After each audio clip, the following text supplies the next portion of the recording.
Hello, everyone. This is Ann Bartuska with Resources for the Future, a member organization of NCFAR. And today I'm really pleased to be able to host Dr. Margaret Walls, also of RFF, to talk about wildfire, recreation, rural communities, and how they're all connected through climate change. Next slide, Margaret. To remind those who are not totally familiar with NCFAR, the National Coalition for Food and Ag Research is a nonprofit, nonpartisan, consensus-based, customer-led coalition. It brings together all different aspects of food, ag, natural resources, nutrition, and various stakeholders who can talk about and join together in a way to promote and support USDA's research, education, and economics mission area.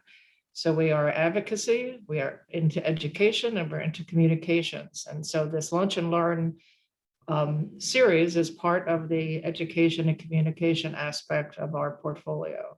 Next one, please. Oh, sorry. And of course, I have to be sure to thank our sponsors who really make all of this possible: Eversole Associates, the Cooperative Extension System, and the SOAR Foundation. So thank you very much for being part of this and being able to enable us to have these Lunch and Learn events. And so with that, I'm going to turn it over to Dr. Walls to go ahead with her presentation. Our usual format, of course, is about 45 minutes or so of presentation. Then we'll go into Q&A. Please feel free to put your ideas and thoughts and questions into the Q&A box, and I'll curate that at the end of the presentation. So Margaret, over to you. Thank you. Thanks, Anne. And thanks to NCFAR for having me today, and to everyone who's joined. So today I'm going to talk about adapting to climate change, wildfire, outdoor recreation, and rural communities in the American West. And here's what I'm going to go through. I'm going to talk a little bit about public lands and the outdoor recreation economy, just to set the stage, and then the growing wildfire risks that we're seeing in the West, which I'm sure we're all familiar with. And then I'm going to present some of our research results that I have with some colleagues in two areas: wildfire and smoke impacts on outdoor recreation, and wildfire impacts on local economies. And then I'll have a couple of slides on some ongoing work on wildfire risks in housing markets. So I want to be sure to acknowledge the funding, which is from USDA's NCFAR program, the Foundational Applied Science Program. This is 2 grants that we have here at RFF for this work. And some of my collaborators are listed there: Matt Wibbenmeyer at RFF, Jacob Gelman at UC Santa Barbara, Lala Mott, University of Kentucky, and Connor Lennon. So just some stage setting here about outdoor recreation to sort of motivate why we're looking at that in particular. First of all, outdoor recreation and visits to public lands are on the rise. I'm sure we all have read stories about the visitors to national parks that are soaring.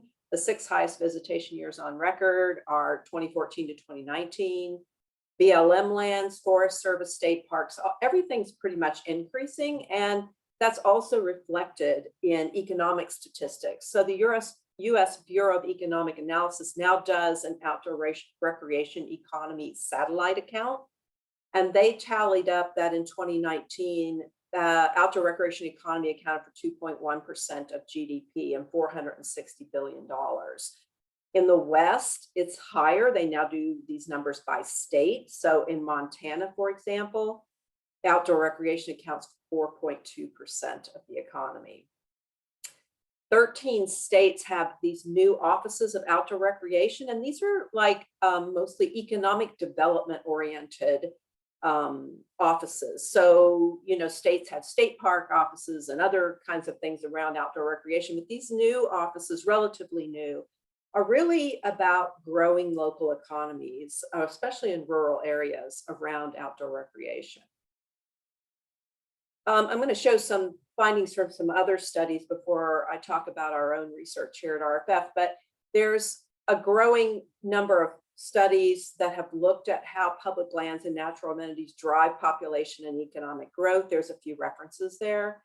And I want to show these two figures from Megan Lawson at Headwaters Economics, where she compares population growth and income for counties that are classified as recreation counties versus other types of counties.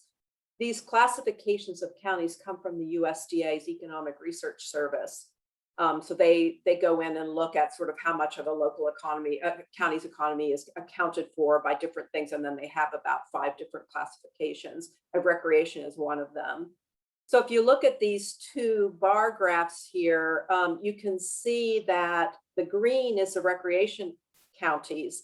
And you can see that the net migration rates are much greater to those counties than the non-recreation counties, even for rural areas, which are losing population, as most of us know. And the same for income. The average income of the households moving in is greater to these recreation counties. So there's just an attraction to these areas that have public lands and outdoor recreation opportunities, and that gets reflected in economic statistics. At the same time, of course, wildfire is increasing in frequency and severity. This is a graph from Marshall Burke and colleagues' paper that's just showing the area burned over the 1985 to about, I think, 2019 period. And it goes up and down every year, but the trend is upward. And importantly, for this recreation question, 70% of the acreage burned is on federal lands. That's in 2020, but that's very typical year to year. And maybe the bigger problem is smoke. If you live in the West, you know this, but smoke is also on the rise. This is a graph where we've taken satellite data on smoke plumes and just looked at the distribution of the number of smoky days per county per year. So on average is about 30, but that's the distribution. In some places it's quite high. This is a problem because wildfire smoke now accounts for a lot of the particulate matter that we have. So a lot of the PM 2.5 exposure in the western parts of the US, that's gone up to almost 50% of that is coming from wildfire smoke by some recent estimates. Some studies think that smoke have found that respiratory health effects are greater from smoke than from just conventional sources of PM 2.5. And there's even some studies on long-term effects of smoke exposure on mortality. So let me tell you about our first research project, which really does kind of focus on smoke. It's fire and smoke, but smoke is, I think, the more interesting piece of this. So why are we looking at outdoor recreation? Well, wildfire poses a particular problem for outdoor recreation for 3 reasons. First of all, most fires in the US occur where recreation takes place, and that's the public lands. They also occur when recreation takes place in the summer months. So there's a lot of exposure. And it's particularly high for recreationists because recreationists are outdoors, so you're exposed to the smoke. There's an older study that actually found that the health benefits of exercise are offset by the negative health effects of pollution. So let me tell you about the data that we use, and it's daily data. So we get this from the recreation.gov website. So if you've ever made a campground booking at any national park, Forest Service, a whole bunch of different federally managed facilities, you've probably gone on to this recreation.gov website. This is a screenshot of what it looks like. So we have about 10 years of data for nearly 1,100 campgrounds in 11 Western states. And this, again, is daily data, which is pretty important because smoke is temporary in many cases, right? It doesn't last an entire season, and it isn't all over the place for the entire season. So you can't really look at these questions with annual data and things like that. We have wildfire and smoke data that's produced by the government, the MODIS daily fire detection data. We filter that by this USGS MTBS data set so that we're only looking at larger fires. And the smoke data that we use comes from NOAA satellite data, the HMS Hazard Mapping System smoke plume data.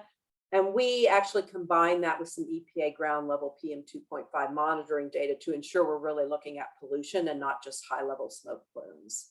And we do 2 things in this paper.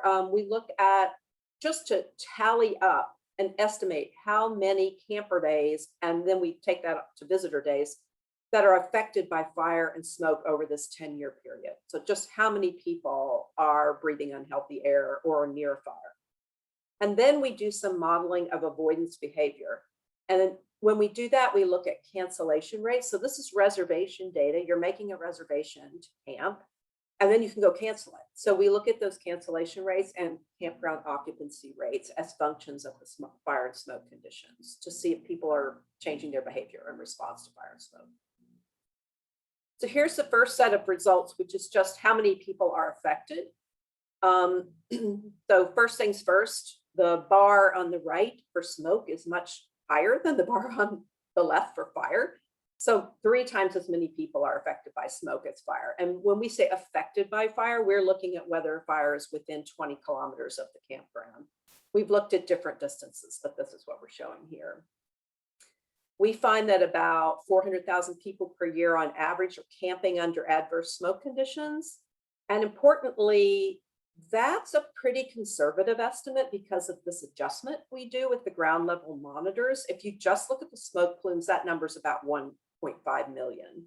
So we're conservative. We think this is definitely people who are camping under bad air quality due to smoke, but it could be even more than this. And then I think there's some interesting regional things. So the yellow is California, and California is by far always affected the most by fire and smoke. However, even though it has the greatest number of camper days affected by smoke, the Northern Rockies and Pacific Northwest, so like Washington, Oregon, Montana, Idaho, have the largest percent of camper days affected. And that's because for 2 reasons. First, the smoke from California fires goes up to the north and east. But maybe more importantly, those regions have a much shorter camping season. So the denominator is smaller there. Like you're going to go to Glacier, you only have a limited time to do that. So the percentage of the days at Glacier is much affected by smoke is much higher. We scale our camping numbers to look at all visitors to the national parks that are in our sample. So again, this is just national parks, not all the other sites. And estimate that about 1 million visitors a year are affected by smoke, hazardous smoky conditions. Then we do this thing where we look at behavioral responses. Are people reacting to the fire smoke by canceling their reservations? And how does this affect the occupancy rate at the campgrounds? We are controlling for a lot of alternative things that could affect these decisions: seasonal effects, precipitation, temperature, day of the week. We control for all of these things because we have millions and millions of observations of data because we have 10 years of daily data.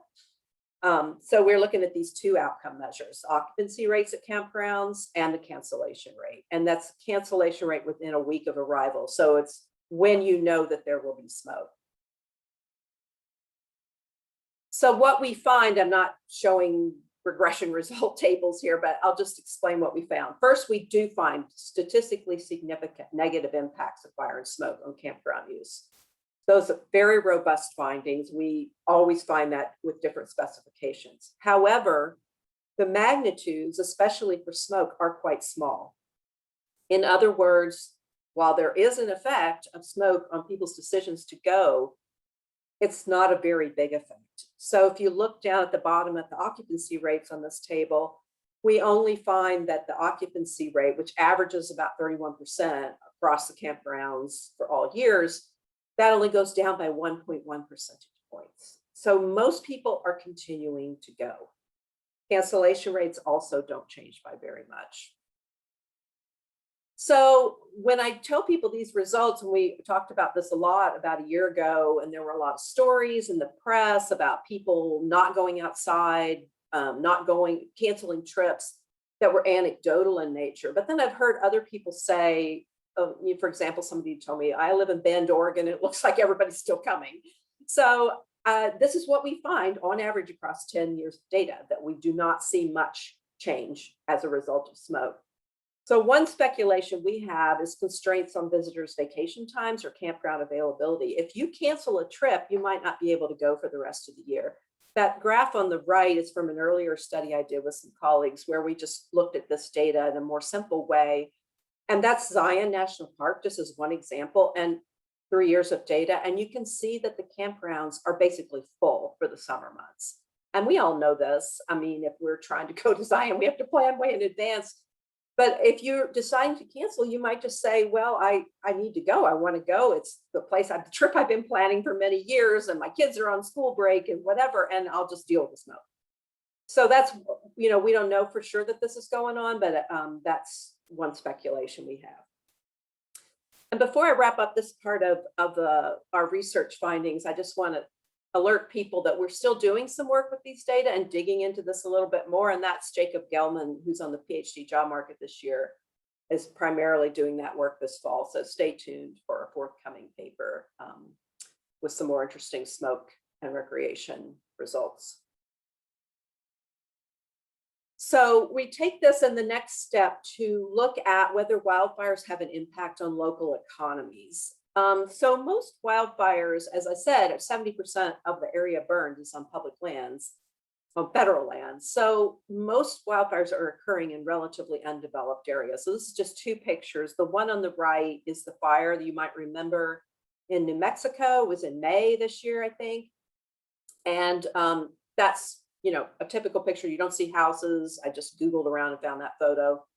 The one on the left is the Camp Fire in 2018, which decimated the town of Paradise, California. This is by far the worst wildfire event we've ever had in terms of damages and destruction. But, it's a smaller acres burned than the one on the right. It's just important to recognize that we often hear statistics on acres burned, and that isn't always the measure of destructiveness that we need. But the other thing to take away here is that we don't, most fires are not like hurricanes, right? They're not hitting highly developed areas. So we want to know, are they having an impact on jobs and other economic measures? This is just more information to show that fires are not hurricanes. This is disaster costs in the US. This is NOAA data, and these are official disasters, declared disasters. Tropical cyclones, severe storms, and floods are the biggest problems. On average, wildfires account for about 5.5% of annual disaster costs. You can see 2018, the green bar is the highest of any year, and that's the Camp Fire. And now I want to just say something about what we expect to see with economic impact. So a fire, like a flood, is a devastating event. There's definitely property damages. If it's very severe, there can be deaths. It's a bad thing. However, its impacts on economic things like jobs, wages, income, business establishments is ambiguous. And that's for several reasons. Let me just read through these bullets. First, property and infrastructure damage can lead to business interruptions and closures. That's a negative thing. But construction for rebuilding can increase labor demand, which, if there's some out migration and labor supply's gone down, is going to increase wages. So you may see wages go up. You may see labor jobs go up, especially in certain sectors like construction. And then we have a lot of disaster aid insurance payouts that can offset some initial negative shocks. So what the actual outcome is going to be for local economies from a disaster is ambiguous. Some studies have even said there can be a creative destruction aspect at play, or build back better, where things are actually better in the long run. The empirical literature, and what I'm going to show you some empirical results, is mixed. And most of this, though, is focused on hurricanes. There's very few studies of wildfires. There's a couple that I've listed there. So what do? We do two things in this analysis. Like many other studies, we use county-level data, quarterly data from the Bureau of Labor Statistics on employment, wages, and establishments. And we look at what I'm going to show today is quarterly county employment growth rates. I'm not going to show the establishment and earnings, although we did look at that. And we're going to look at all the industries together, and then a few selected industries individually. And then we're looking at whether or not fire has had an impact on this employment growth rate. And when we do that, we're going to be careful about what fire variable we use. In our case, we've created a population-weighted area burned. So this is back to this point about not all acres burned are destructive. Fire can be a good thing, right? If it's out in the forest, it returns the ecosystem to conditions it should be at. But it's a problem when it hits where people live and work. So what we're doing is creating a population weighted area burned variable from the data that I described earlier. And we create that for each county and quarter. In the second part of the analysis, we're looking at using a different data set. So county level data can be problematic if you have a fire, even a big fire, that occurs in one small part of a county. You might not pick up any effects at all, positive or negative, on employment in the county. So we have some micro data, a 30-year panel of every individual establishment in the US, geolocated from 1990 to 2019. This is the National Establishment Time Series database. I won't go into details about it, but happy to answer questions at the end. And from that data, we also create employment growth rates, but we're doing this in a much smaller spatial area. And that is so we can look closer to the fires. Again, we look at all industries together and then a few industries individually. And again, we're going to focus on major fires. Using this population weighted area burn variable, we just create an indicator for whether there is a fire in the top 30 on this list of population weighted area burn in any given year. So again, in both of these analyses, we're looking at big fires, not destructive fires, not just any old fire. And in the second part of the analysis, we're just trying to drill down to look closely at businesses around the fire. So bear with me, here's a little graph of results. This is the county results for all industries. And what this is plotting is just, you should look to the right of that dotted line, which is the quarters after a fire occurs. And what the dots are showing is the estimate of what the fire's effect on employment growth rates. And essentially what I want you to see, and the lines are showing a 95% confidence interval. So how statistically significant are those dots, basically? And what I want you to take away from this is that there's essentially a zero effect of the fire. So on employment growth rates at the county level, when you're looking across industries. So those dots are a little bit above zero, but the confidence band goes below zero. So it's essentially zero. When we break out individual industries, I'm just going to show you two here. Leisure and hospitality on the right is often looked at for areas that rural economy, back to this recreation economy thing. We think we might be shutting down tourism. So let's have a look at that. On the left is the construction industry. And as you can see, there's nothing going on with leisure and hospitality, but there is a temporary boost in construction jobs. And that lasts for about 6 quarters and then drops back down and pretty much goes away. So we see a little bit going on after the fire hits in the sector due to some rebuilding. So what do we do with this data, this micro data or establishment level data?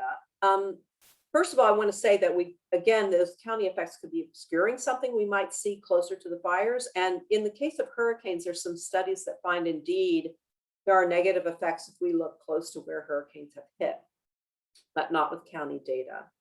So here's what we do. We create kind of a gridded landscape across the West.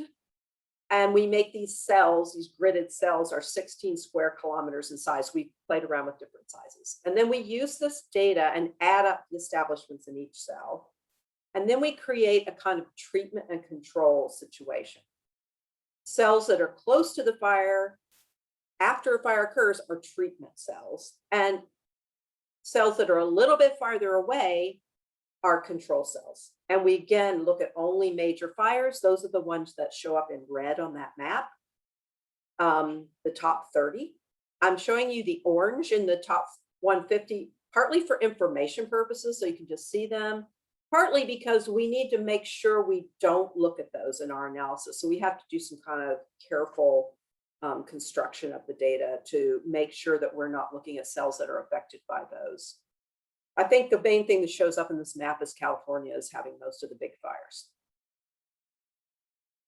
This is what it looks like when I said this treatment and control thing. This just gives you an example for 3 fires. Not sure if you're familiar with these, but Waldo Canyon's in Colorado, kind of not too far from Colorado Springs. The red area is the fire. The dark blue would be the areas we look at to see if there's a change in jobs, the treatment areas. And then those blue, light blue are control areas. And the yellow fire is another fire that happened. And we want to make sure we don't contaminate our estimates by looking at anything around that other fire. And then there's a couple other ones. Cedar Fire on the right is the biggest fire in our data set, the most destructive fire in our data set. So it's at the top of that list of 30. That's down near San Diego. This is just some summary statistics that shows you what industries are in these areas. And I just wanted to point out 2 things. One is the treatment control areas are pretty similar in this regard. The other thing I'll point out is just most jobs are either service sector jobs or wholesale retail trade jobs. And that's just across the US, that's true, but it's true in this area that we're looking at as well. And here's another one of these graphs. So let me just explain this. It's exactly like the one I showed before, and you should be looking to the right of the -1 event period. So that's the year before the fire hits. And then to the right are the effects of the fire on employment growth. And essentially, again, we don't see much effect, except we do see a negative effect in the year of the fire. In those cells that are close to the fire, we see a 1.75 percentage point drop in the growth rate of employment. This is the annual growth rate. The annual growth rate mean, as you can see on that variable, is 1.4%. The variable mean is listed at the top of the graph. So that's a pretty big effect in the first year. And then it goes, but the economy returns to kind of the baseline levels, and there's no long run effect on employment. But again, I'm just pointing out this is in areas close to these major fires. So again, we look at different industries, and I'll just say that similar to the county, we do see this boost in construction. We're a little concerned this is too big, so we're going to investigate this a little bit more. And in the leisure and hospitality, there's a little bit of a downward trend in the year of the fire, but that returns after the first year. And even in year 0, it's not, the confidence interval goes across 0, so probably not statistically significant. And not to get too carried away here, but to affirm that these are some service sectors. Service industries are really important. They can account for about 1/3 of all jobs. So it's worth having a look at the service industries.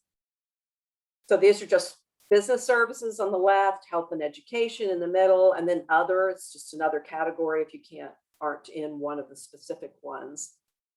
And I think the main thing here is, again, we don't see much effect of fire on service sector employment, except that we do see in health and education a kind of a seesaw thing. In the year of the fire, we have a boost in the job growth rate, and then a decline in the following year, and then a return to the baseline. And what could be going on here, this is health, the health sector. There could be some, we can dig into this a little bit more, and we haven't yet, because we know some pretty detailed information about the industry. So it could be that there are some, increased doctor visits and things like that. And then those go down and back up again. So this is what we get for different industries. Here's a quick summary. Again, most fires are not occurring near towns and where jobs and people are. We focus on the most damaging fires, and still a 0 statistical effect. Temporary effect in construction at the county level. I would say even temporary effects when we use the establishment level data and look close to the fires. We find a negative effect, but it's in the first year and then it's gone. And then lastly, I'll just point out that results could change if we used more recent data. Because we have this, what we call an event study, where we're looking 5 years out from the fire, we have to stop our data in about 2013. There were a lot of very damaging fires in recent years. 15 of the top 20 most damaging fires in California have occurred since 2015. 8 of the top 10 fires nationwide and insured losses have occurred since 2017. So even though we're not finding much of an economic effect, that could change with more up-to-date data. And let me just, I have, I think, 2 or 3 slides here on the last part of our research. And this is looking at wildfire risks in housing markets. So in general, we expect house prices to capitalize features of neighborhoods like school quality, proximity to parks and other amenities, crime, all kinds of things are reflected in house prices. They're reflected in rents too. Anybody that's watching that owns a home knows this. They should also capitalize the risks of natural hazards like flooding and fires if home buyers know these risks. So in the case of fire, that might be a big if. If you're in a floodplain, you generally know that because the federal government maps them. They might not map them very well, but they do map them. And that's disclosed to you when you buy a house. If you have a federally backed mortgage, you are required to have flood insurance. So presumably people at least know when they're buying a home that they're in a floodplain. That is not so true for wildfire risks. You might have a good sense if you're buying a house in a forested area in a Western state that you have some risk, but in comparing that house to another house, you might not know.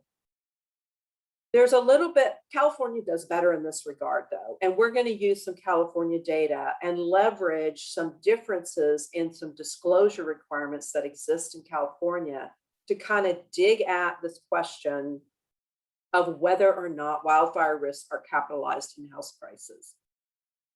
This is work in progress. We have a working paper, but stay tuned. We'll have a final version of that paper soon. So let me explain what we did. This is a map of California's fire hazard severity zones and so-called responsibility areas.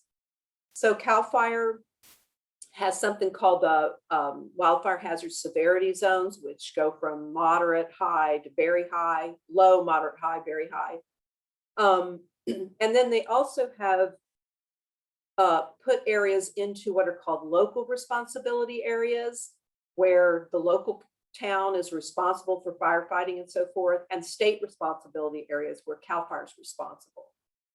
They have different disclosure requirements for these different responsibility areas and different fire hazard severity zones.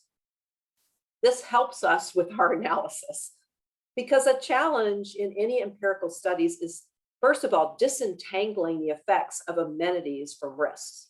So if you have a house near Lake Tahoe, it has a lot of amenities. You're close to public lands, you might have views. That's very correlated with wildfire risks. And teasing that apart is very difficult. The other thing is this disclosure thing allows us, this difference in disclosure allows us to kind of separate out similar homes. Our approach is we compare sales prices of houses that are located very close to each other. So the amenity thing should be pretty consistent between the houses, but they're on either side of this kind of regulatory or disclosure boundary. So what we use in California is homes in what's called the high fire hazard severity zone, where they have to disclose their risk if they're in a state responsibility area, but not if they're in a local responsibility area. And so those are the houses we're comparing. We have house sales data from 2015 to 2020 for the whole state. What we find is that houses that are required to disclose their wildfire risk sell for approximately 5% less than similar nearby homes that don't have to disclose. That's our baseline result. We also find there's a little bit of heterogeneity in this. We look year by year and we find that the size of the impact appears to be increasing, which we attribute to the rising number of fires that's happening in the state over this time period.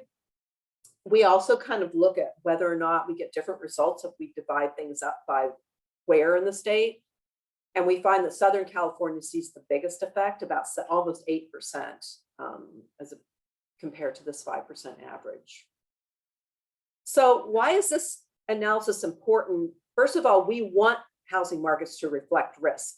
We want insurance to reflect risk. We do want risk capitalized in prices, so people make the right choices. The development in the wildland urban interface is rapidly expanding. A study by Marshall Burke and colleagues finds it's about 1 million new homes every 3 years. So if we keep this up, we're going to have rising damages.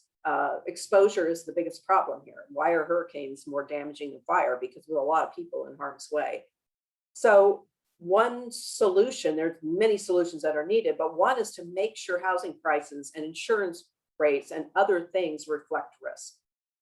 So that's why the question is interesting. I guess another thing that I think is interesting is, are these disclosure requirements working, and should they be expanded? Should we think about disclosure more carefully, do a better job of it? You know, there's only so much information the human brain can take in, so this is an open question. But this preliminary finding suggests that it is reflecting the risk, and it is helping for markets to reflect that risk. So that's, I'm at the end of my official presentation, and I think I'll turn it over to Anne to see if there's any questions. Thanks so much, Margaret. And if you could put on the next slide. And just to remind everyone that this presentation has been recorded and will be posted on ncfar.org so that you can view it at your leisure. So if you have any questions, please put them in the Q&A box and I will respond to those. But right now there's nothing there. So I actually have a couple of questions that I've accumulated from Margaret. I guess one of them, I'm going to just go back to your smoke avoidance data and the behavior that people are not showing. I was just really surprised that they are continuing to utilize the recreation facilities even when there is smoke present, that they're not canceling. So I guess my question is, and I thought there were reasons for why. It was a very compelling story, but at some point, do you think that this repetitive situation where the smoke will continue because we're going to continue to have fires, will people start changing their behavior? Or did you see any kind of signal from that in terms of the analyses that you were doing?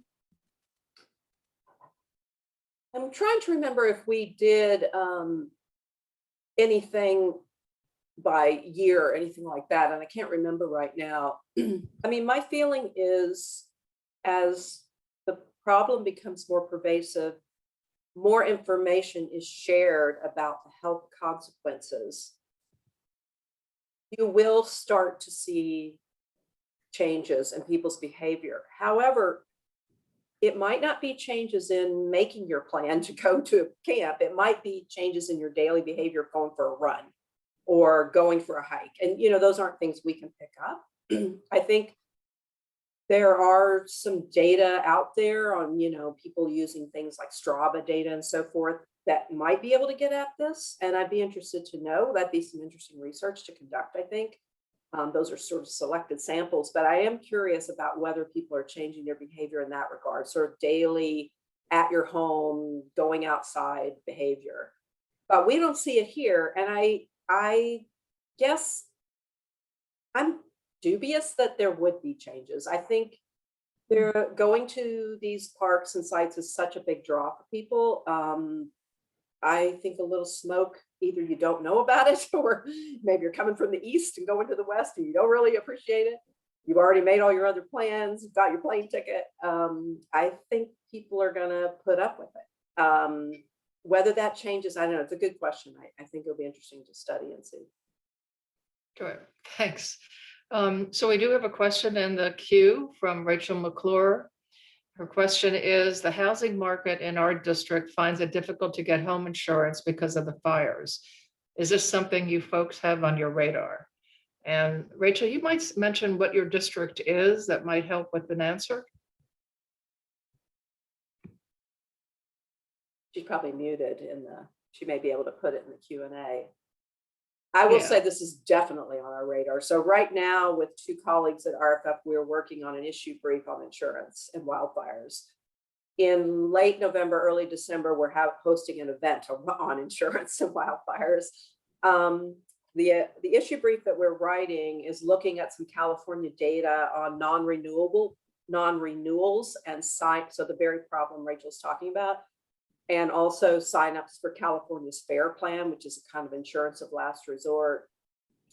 I think this is insurance markets could be on, I shouldn't say be too alarmist, but seem to be a bit on the cusp of some problems. And wildfire's one, but not only wildfire, there's some problems in Florida with insurance. So disasters and insurance is tricky. We need insurance and we need it to be priced appropriately to reflect risk, which is probably not the case at the present time, in the case of wildfires in particular. But there are some complexities in terms of when insurance markets have to manage risks for a pool where all the risks are correlated across the properties. And so the company is at quite a risk of having to pay out huge amounts of money. There's also big equity concerns, of course, with insurance being affordable. So it's definitely on our radar. Stay tuned. And Rachel said that she's from Central Washington State. Ah, okay. Most familiar with the California situation, but that's interesting to know. Yeah, very interesting. Okay, so we have two questions from Ian Burnett. First one is on recreation. Is there a direction component with higher cancellations to the east of fire smoke, or people shifting to the upwind parks campsites? So a directional response. Well, we have looked to see if people are moving to a different site. And one issue is, if there's smoke in one site, usually nearby there's smoke too. But when we look at the data, we mostly see people are just staying home as best we can tell. We don't, since we have the individual data and we can, there's a user ID, we can see if they booked for a different, we've looked to see if they booked for a different site at the same timing. We also look to see if they booked the same site at a different time. And we don't really see much of any of that. So we mostly see people canceling and not going at all. Yeah. Okay. And then Ian also had a homeowner question. I recently lived in a WUI in California, Sonoma County, and the insurance market is not kind. New wildfire policies were not sold during wildfire season, which is also when most home sales are. They're also separate from typical homeowner policies. Did you see any trends in uninsured losses based on when the home was purchased, or have any thoughts on FEMA assistance to this segment? That's a big question, and I don't think I can answer it well. What I would say to Ian is stay on the RFF mailing list and be on the lookout for this event we're going to have, where we're going to have a good panel of people that know a lot more about this issue than I do. In terms of assistance, the last part of that question, there may be things that I don't know about. I have not heard of assistance for people to buy insurance. I also feel that there isn't a lot of assistance, period, from government to homeowners in wildfire risky areas to do a whole number of things, which would be appropriate for managing risks. If you have a home in the WUI, you need to harden it. You need to make sure it doesn't have a wood roof. You need to make sure flammables aren't around. All that. That's at your own expense for the most part. So, there's little pots of money here and there. So I think on the whole, my feeling is that homeowners are left to their own devices a lot of times in wildfire risky areas, including with insurance. But I would say that I'm not the biggest expert on that question about insurance. And so the event that Margaret was mentioning, if you get on rff.org, it's an RFF live event on the WUI. And what day is that, Margaret? Well, we have a 3-part series. So we had a very interesting event last week on the WUI, which had a great panel. And I'd encourage people to go to rff.org and search for that Sparking Solutions event page. You can watch a recording. And that insurance issue came up there. But the event that will be held in probably the first week of December, we haven't set the date, will be all on insurance and wildfires. So that's, people can email me or stay on the RFF webpage and they can find the information as it comes out. We can probably get the website to Sarah and Laura here in NCFAR and have that distributed to the list afterwards. So we have a few more minutes and no more questions coming from the queue yet. So I do have a big question. I think it is big. The infrastructure bill basically set aside $5 billion in the US for wildfire response and a whole host of different program areas. And it is all over the place. And there's a lot of churning, trying to identify what is the greatest need at the moment. So based on the work that you've done and the interactions you've been having, Margaret, what would be the priority actions that you think should be taken to ensure community resilience? If you could wave your magic wand and use part of that $5 billion, where would it go? Well, I think where most of it is going to go is for our federal land management agencies to do management activities to reduce the risk of wildfires occurring. So thinning, prescribed mechanical thinnings, prescribed burns and the like will probably see an increase. This is not my area of expertise, more yours, Anne, but I think based on some analysis that some of our colleagues have done that the amount of money is a lot, but it's still an underestimate of what's needed for that. But given that those expenses, there should be, benefits to the outdoor recreation economy, benefits to outdoor recreationists from reduced risk, hopefully, depending on how those funds are spent, where they're targeted. One idea might be to target them where there's lots of visitation, in lands that are highly visited and so forth, or near highly visited sites. I think there's other money that's in the infrastructure bill goes to FEMA for some hazard mitigation programs and resilience grants and things of the like. So the Building Resilient Infrastructure Communities program, the BRIC program, gets a lot of money based on compared to what it used to have. Most of the BRIC money, as I understand, has not gone to rural, Western, wildfire risky communities. It's mostly gone to coastal communities. And it's, again, community-based activity. So what can you do to, build a levee or, invest in green infrastructure, natural infrastructure approaches, natural climate solutions to lower your risks of flooding. It's usually flood oriented. So those kinds of community activities could be, wildfire risky communities could apply for those grants. And there'll be a lot more money in that program. That still leaves this issue of the individual homeowners kind of on their own, if you will. So I don't think any of the money in the infrastructure bill or the Inflation Reduction Act really, there's not very much. There's a wildfire defense grant program for communities. I'm not sure how that's going to work. And I don't think that's a huge pot of money relative to the total. But again, I think what's missing, and I'll attribute some of this to Kimmy Barrett at Headwaters Economics, who says this, and I will just reiterate what she says, is there's not a lot for homeowners to deal with their risks. So whether or not we should address that with federal dollars is an open question. I would say, though, if we're gonna spend federal dollars, it would be nice if some of that would address these WUI risks and how to incentivize homeowners to do things, incentivize communities to do the planning that's needed and the implementation that's needed. So vis-a-vis kind of the federal lands activities, I would put my emphasis on that. Great, thank you. Any other questions from the audience? There's nothing new in the queue. Well, maybe Margaret, I'll ask you one more question, and it's what question should I have asked you? Or would you have liked to have answered given the discussion we've been having so far today? I guess I don't know really, but I mean, one thing is a little bit of, we've had these very generous research grants, which we're grateful for.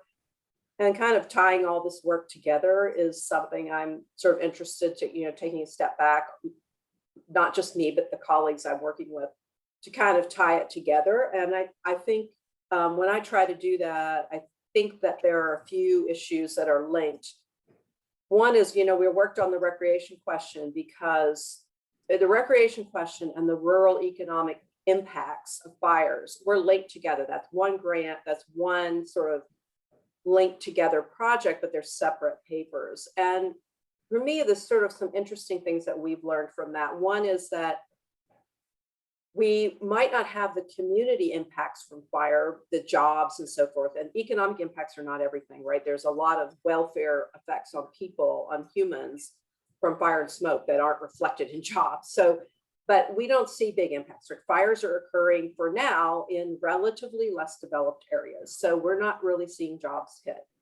But the smoke impacts on recreation can really affect communities. And ultimately, to your question, Anne, earlier, is there going to ultimately be some drop in visitation? Are these communities that have been growing by leaps and bounds because of outdoor recreation going to kind of be, hurt in the long run?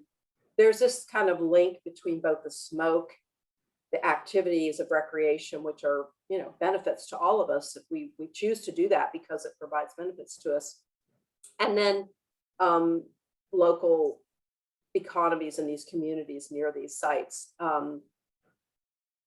The work on risks and housing markets, I think, to me, the question there is, again, linked to the first part of our work, in that most fires are not occurring where people are.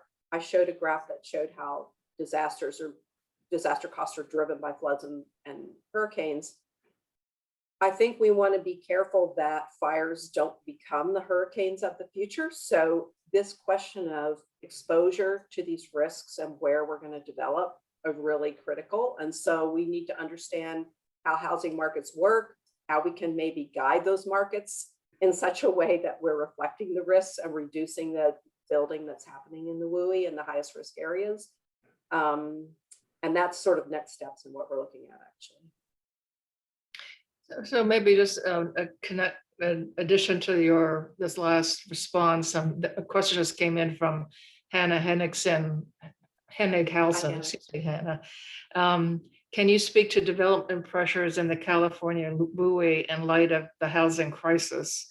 So basically expanding into areas that are risky because there just needs to be low-income housing, there needs to be available housing in the state of California.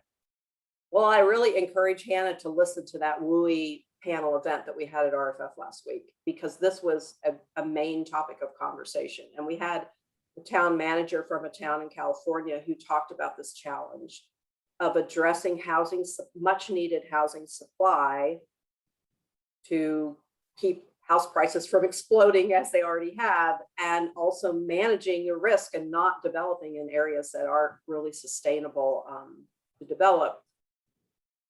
If you hear him talk, it's a conundrum and a very, very difficult situation. And his message, I'm just relaying what he said, is that the state of California, which is trying hard to address the affordability crisis, has sort of different agencies giving different messages. Like CAL FIRE is making new risk maps. I showed those high wildfire hazard zone areas. They're making new maps that are going to put more areas in high and very high hazard categories, at the same time as the Housing and Community Development Authority is trying to increase housing supply. And so this is something that local authorities really grapple with in the state.